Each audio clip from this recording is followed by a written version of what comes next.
pon lama chuan an chuaka mi zai chon chu tianga a pasal lema an chang chho tu chu lama chuan a hu phuk viau maya ma se ma lema chuin fuya thakha chunga a hlo tu za te chu an ngai tua ka ti thei ngai tu ani an tia chu ta Mr. Lin hian I thuam no hak lai kha phel hak le an tia a chan chu thil a deliver na uniform ni wangin ti chuan a jacket chu a han phela Mr. Gu te in lama chuan va hwai don ta ni hetira hian Mr. Gu te na chuan anu le me che pakhathi lo oma kanu te una pagu chuanin me chedang a biak vel dan ka khoi velang chuanin nang po I ngai thabik lo to pang ti na lo soi me ka ni ma se Mr. Gu nu hian ken khatiang khan ngai ma te che ke hi ilama ka tang tla don alom nang hi kamo nu in nge yang a chan chu nang hi kamo nu ta na ka du le ka thlan in tlat ani inu te hian me chedang chu dianga kanin chunga lo loi ru hi ka phal don hau lo a bik takin nang ma pal zu tu ngat phei chu ka phal don hau lo nia an tia kanu te kalom lo tu ge ati chu ta le ho tu pa chu lo le ta e an lo tia Mr. Gu le anu pui tha ti mayang mi zai chun ron lo tu zan maya chu ve la ken ni chuang takin alo ding hal bok ti chuan anu hian Mr. Gu ne na chuan eng thil hinge mo thleng ta le ken ni hi kan mo nu ta na ka thlan ani sin an lo tingal do pop maya ani hi nu pui ta na inei tur chu ni enga tinge me chedang kha tiang ai lo fred u vera me chedang te nga tinge lo bir vera an tia ken ni chuan una pa te trawing kanin khetowa kanin komai em a enting he ting hem me chang I lo foi ti theya henu la hi min za ro em me deng hala tin an soya chu da le mi je chuan longoi lok te ke hi me chia I mu thinang mai me kan re nem ke chu ting za ve kan ya Mr. Gu anu pui tu he kan ya sin anu pui tu sei ro kanin nei fel ti to lom an tia Mr. Gu po chuan anin nei fel to na certificate chu akan phok chuaka akan tak lang tamaya chu chun mo chuan nu ber po chu akan ding chuak ta hloi mai khoi mo tin rang takin anin nei certificate pani chu avala an en vela he chu alem ani lo atak tak ani hi mole tin anui chuak ta ho om me helpa ka van lom takem kan chung ko chuan a to pa chuan tha kal zel kan nei ve don ta ni hi ka fa pa puin nu pui nei ve ta ati ta dei mai ma se ken ni chu ang kalin kanu te nichin lok pok han ke hi in monu tu kan ni thu I sei to kha inga tinge ka tiang khan ni ti le de ya an ti chuan nu ber chuan lokin mino chel te su an tia mi je chu an pot pheya mi je moi ni kha he tiang hun hi hun ri ta ka tongin lo ngak to sin ka fa pa hian engtika ge mei chia mel venga engtika ge nu pui an nei ve duang ti hi ka lo ngak chak chak thena a to pa chuan lo thleng ta ka van lom takem tin a kwa ta ngot mai ken ni chuan kanu te khai ne certificate kha alem ani nge yang an siam chu pa niang una pa hian abu mai che niang an tia ken ka tiang halo se ma ta che inga tinge he ta thei lo la om ve nga an ti chuan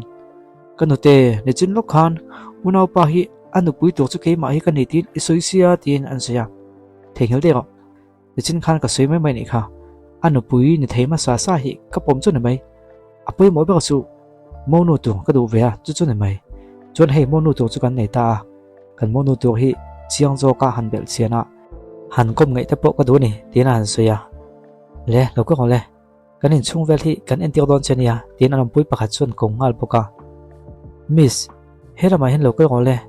in chung chu lo en tir ang che tin an pui no chu alo kala ni chu da le ken ni chu thinarim khop mai zia song mai chu he chung ka mo nu kan ni don toy ma ko ti lain ol sam takin min chu sak ta tlat mai tin thinrim tak chuan pon lama chuan a chuak taw to hong maya ma se Mr. Gu te ho chuan enga tan lok ma an ngai lo ni ole zan ro ni ya Mr. Gu chu khoma phone lo khoi mol mala mi je po chu lo kalin ho tu pa khoi ngai ka mu do na mi khoi ko ma chuan ka mu thei lawang chuan hei chuat la hi acha ka boxia tin ro soya ma se Mr. Gu chu na ngai sak lo khop mai chuta a kan ron chuka chuata ni mo mi khoi ko ma ni moi mo ni chuan kan nu an lu thu tanga in kim an khachuak don sin an tia ani chuanin khoma hian kamu ve don tin em nia an tia Mr. Gu chuan khomai mut ve ten en tinga niang ti bo kamu don alom an tia zia chu angoi deuh wangwanga chuta le thom an khata anu kha an thom ngai thani om tak chuan a ron kala ni chu vele Mr. Gu chuan beng cheng no tur chuan a han ti tak hala mi zia chuan inu khalo kala ni nge nge yang an ti chuan rang takin lokal me an tia enga an ti chuan o lem kan chana ngai ni hi khomai lo mungal te an ti chuan mi zia chu khoma chuan an zuang lut ngala an han mu thanga sok soka lem an chang chota ni nu berla chu luk em en lo ngai thla mi zia chuan en tinge kan ti don an tia Mr. Gu chuan thom chua mai an tia in thom mo ka siamanga an ti chuan o i khathiam mai lovem ni kanu in pon lama a ko kin min lo ngai thla chu wang chuan kanu chu kan bu mangai lom lem kan chana ngai lom an tia chuta le mi zia la chuan ka khia chu tiang te mai har lo lutuk tin a thiam nan da chun thom chu a han siam chho vel ta pon lama tong chuan nu bel chuan lo ngai thla an nui deuh tak tat maya a thai an ti chuta mi zia chuan ti khana dikhem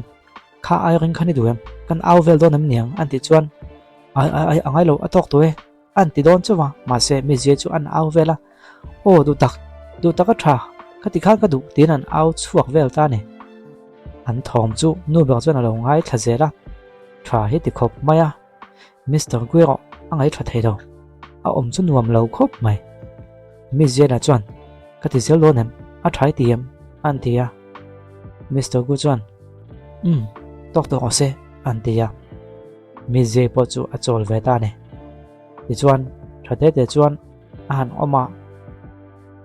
Mr. Gu chu lai deuh hlaka angoi deuh wang maya intiglai nge ka tiang thom siam te khai thiama intingi thiam theya an tia o ke te chu lem chang thiam deuh ka ni lom movie ate po klo chang ve to thina yoi lo mai theya director pe chuan in ke hi talent nei thadeu ini min tia sin an tia Mr. Gu chuan a oi vak lo chuan boss tuna ka lem chan bel kha engi an ti thai ti yam khatiang ang lem chang thiam kha an wang view nia a han tia Mr. Gu ro chuan i chang thiam po ka ti chi ro a an ti chuan animo a ngoi te thil pakhat lo soilok hei zana po mu hil thei lovin ha chol thei lovin ti hian lem kan chana nga ya chu chuan ka poisa don tur chu ati tam pha thei ngem an tia chuta le Mr. Gu chuan mi zia nang hi chuan poisa ngai pui mo ba ni hi dro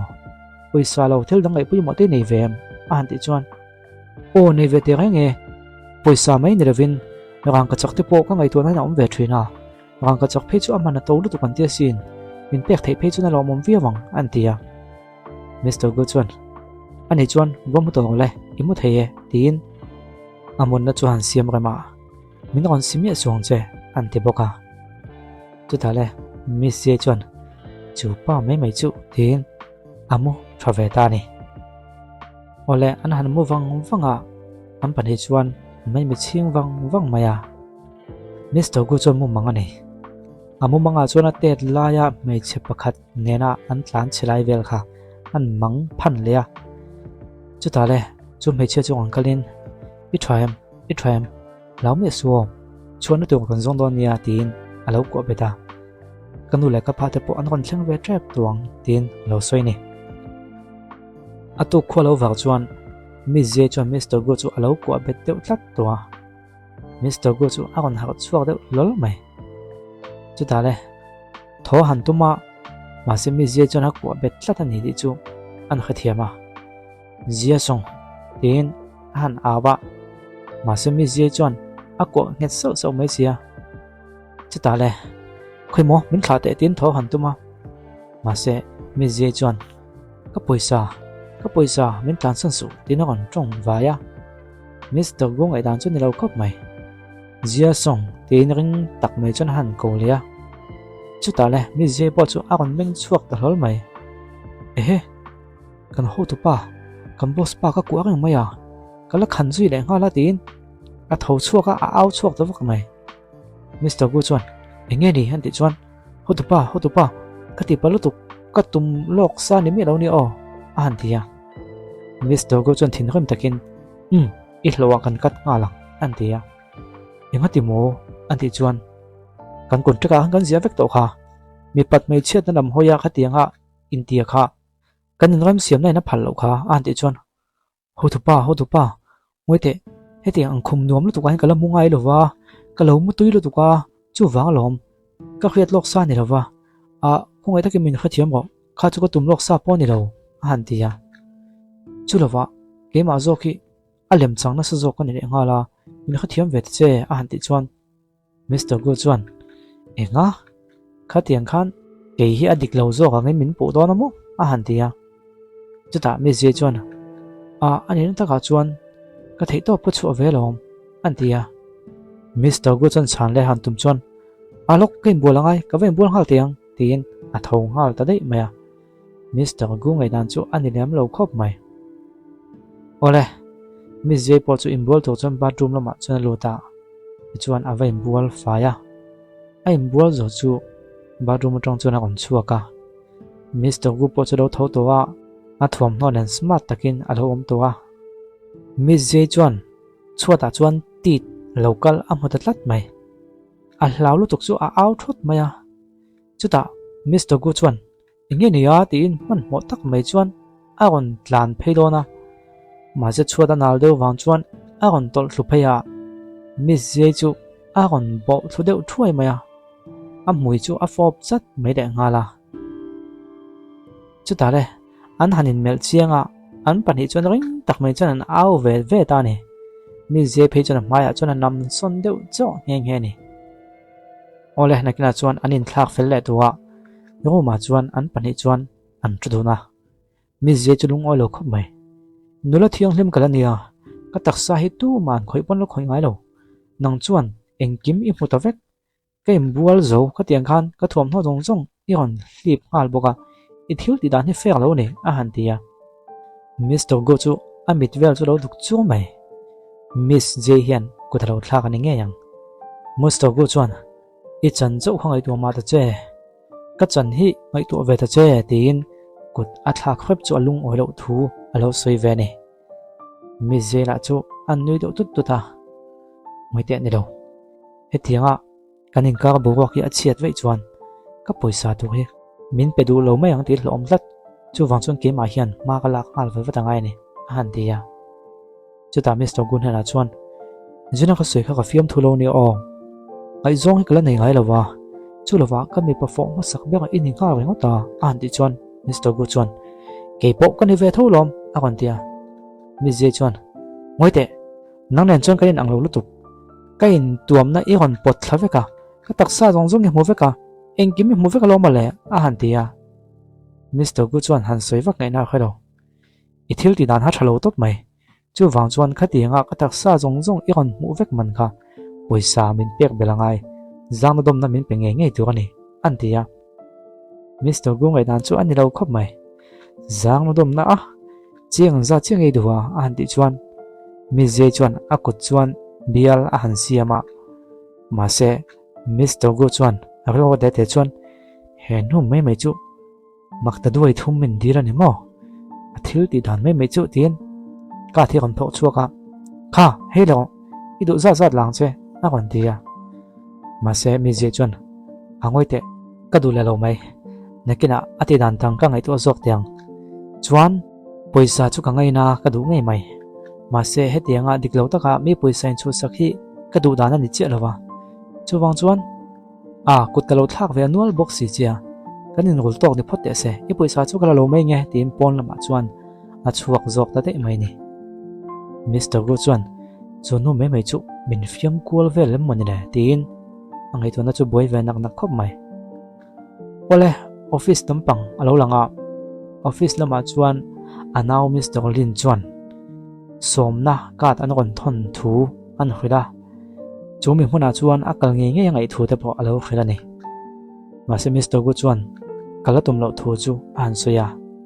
Mr. Lin chuan enga tingi kalwang hi kam project tan apoi mo em masin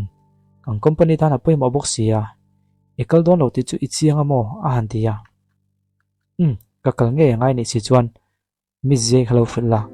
kabula local ve tu ani anti chuan ole ole rang takin kalo phil ngalang anti ni ole building pakhat changkang em mai hi lo langa